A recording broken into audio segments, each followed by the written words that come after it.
speaking after Prince Philip was spotted driving again just 2 days after the Duke of Edinburgh flipped his Land Rover in an accident which resulted in a woman traveling in another car breaking her wrist. Richard Fitzwilliams, former editor of International Who's Who, said only his wife, Queen Elizabeth II, had a chance of persuading him to call it quits.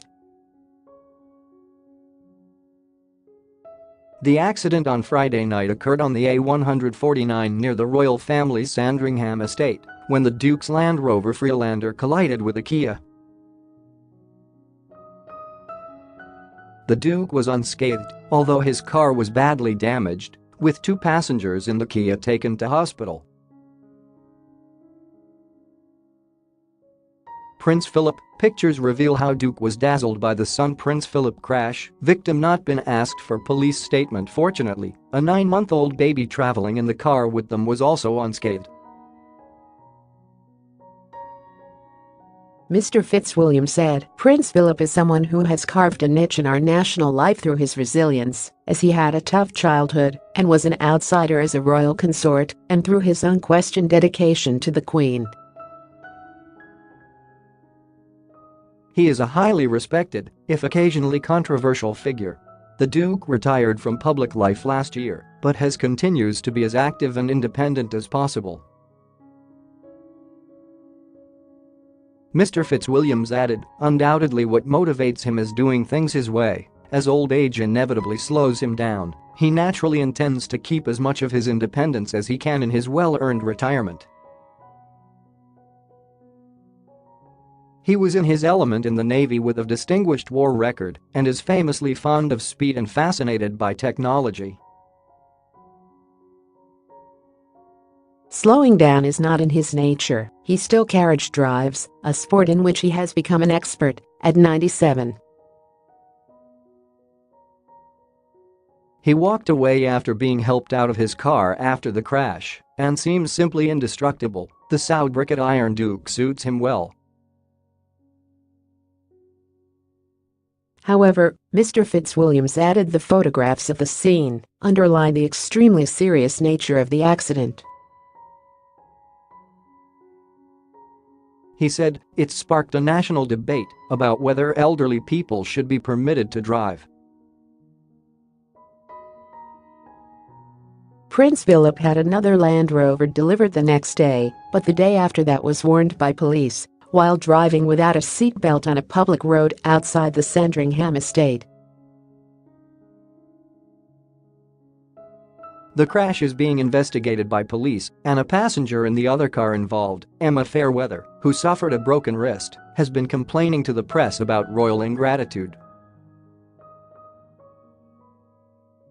The other passenger, a baby, was fortunately unharmed.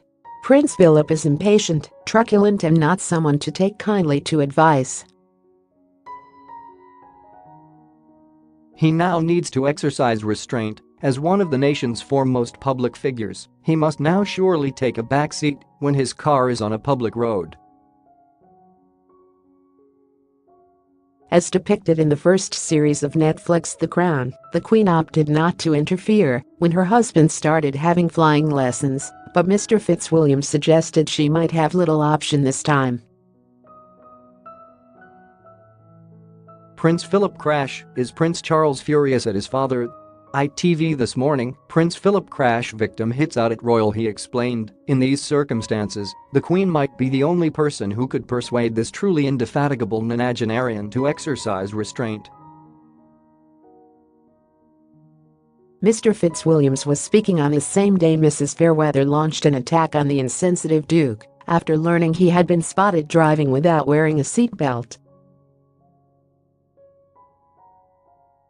Commenting on ITV's This Morning that the Duke had failed to comply with the legal safety measure, she said, "It's highly insensitive and inconsiderate towards me and everybody involved." A quote from Prince Philip in the news yesterday: "I was such a fool. Seems he's prepared to admit some responsibility, just not to me, just to everybody else." She also said the Duke should face prosecution if the accident was found to be his fault. She added, "There needs to be a decision as to whether Prince Philip and I are from the same walk of life here or not." "I feel that his treatment has not been the same as mine." Figures from the driver and vehicle licensing agency show Philip is far from the only person his age to hold a full driving license. There are 3,160 motorists aged 97 and over who hold one, including 3 men and 1 woman, compared with whom he is a relative spring chicken, given they are aged of 107.